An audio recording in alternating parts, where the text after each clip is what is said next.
This is Will Nunziata, New York City-based director and creator of theater, television, and film. And today I am thrilled to be speaking with the acclaimed artist, NORO. Hello, NORO, how are you? I'm fine, and yourself? NORO, doing so much better now that we're finally speaking. And NORO, I want to know, where were you born and when did you realize that you had a love of music? I was born in Phoenix, Arizona, '01, so I'm still pretty young. And I think I really started to like music when I was around my teenage years.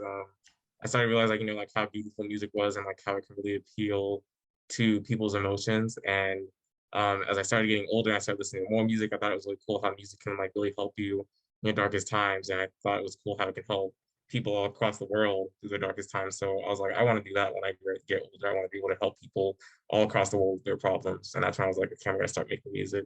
That's amazing, Noto. Well, listen, you're coming on board the right platform, FENIX360, connecting artists with one another from all over the world. And Noto, I want to know, talk to me a little bit about the EP that came out in September, Songs for a Teenage Dramedy. How did you come up with the idea for that EP? So that's like a that's kind of a long story, but long story short, I really love the show Euphoria.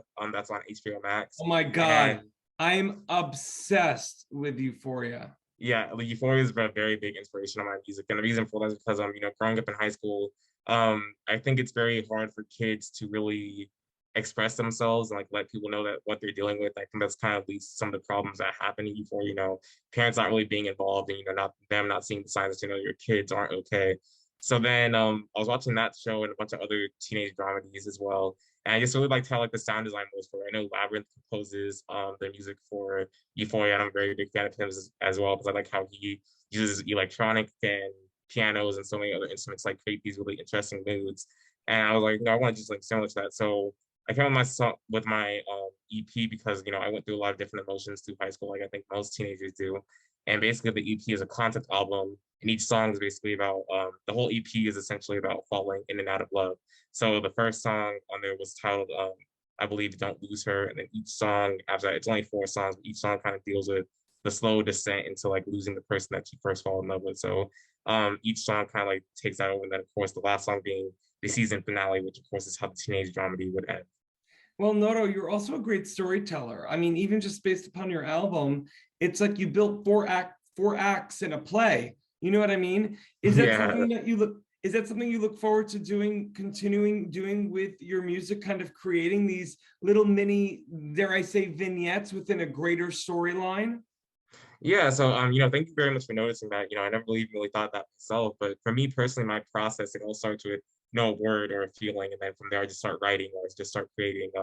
My next full length album, which will be out in the summer, hopefully, if I can get the rest of my equipment here on time.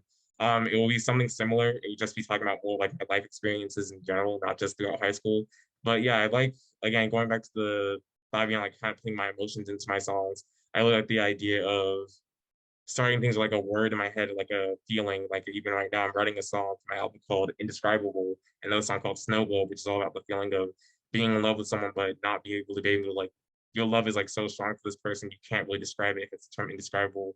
And Snow Globe has to do with a similar concept, but more about the time of, you care about someone so much, or you care about someone so much, you want to just be frozen in that one place with just that person, be able to like live out your whole entire life with that person and not let anyone else or any other thing bother you while you're there. It's kind of like a snow globe, how a snow globe will have like its own little setting and then nothing else can really touch it because it's in that bubble. So yeah, that is something I look to do as I continue my music career. That's amazing, Noto. Well, listen, I'm a director and I can always see things from like 30,000 feet. And I can definitely tell the type of artistry that you're leaning into. And I think it's so wonderful. I also love your brand.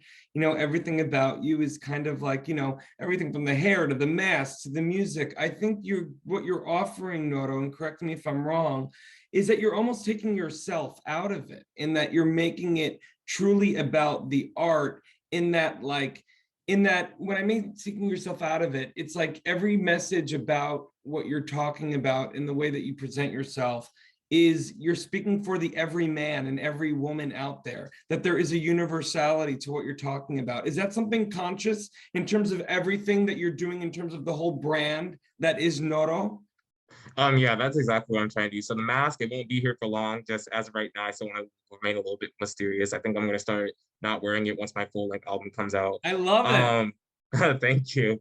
But yeah, like of course, I mean, my emotions are not just my emotions, you know, like even if it's like something I experience, everyone experiences those things on their own personal level. So it's like, you know, Mm. everyone's fallen in love, everyone's fallen out, everyone gets depressed, everyone gets angry, everyone feels hurt and all these other emotions. Like emotions are something that affects us all. So to a point, it's not like I guess to a point I am taking myself out of it, but it's kind of like also like, you know, how music was for me, even if someone else is writing the song and they're talking about their personal experience, it's Yes. kind of like it can apply to other people as well, because I'm sure someone else in the world or even someone down the street has felt the same amount of emotions I felt regarding the situation. So it's Well, kind of like, you know, like you said, trying to make sure that everyone is thought of when the music is created. Well, listen, your music, your brand, it's transcendent. It's moved me. And I'm so excited again that you're coming on board this app that is going to be connecting artists and that is already connecting artists from all over the world. In Noro, I guess before I ask my final question, I want to let everyone know for more on the incredible Noro, for his latest EP, to find out more information about him and to keep an eye on that album coming out, hopefully in summer of 2022. You can go to the links below. Noro, if you could give advice to any artists out there who may be having a tough time right now, whether it's, sparking their creativity or whatnot, what advice would you give to them? That is a really good question.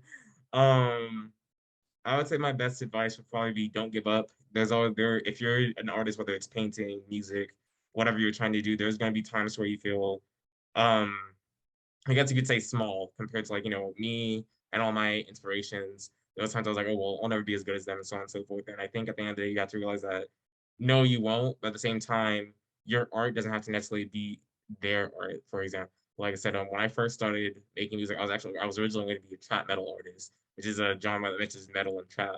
And then eventually I was like, you know, that's not how I want to use my art. That's not the genre I want to use to express myself.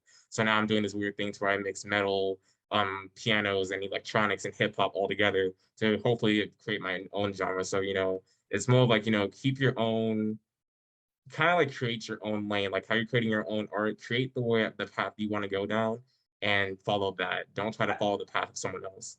Absolutely. And it kind of reminds me of one of my favorite quotes. It's on my vision board, said by the late, great Judy Garland: be a Mm, first-rate version of yourself and not a second-rate version of someone else. Exactly what you're saying, Nora. Well, listen, you're an unapologetic, authentic, ferocious talent. And I'm so grateful that we are now connected. And I cannot wait to see your star continue to rise.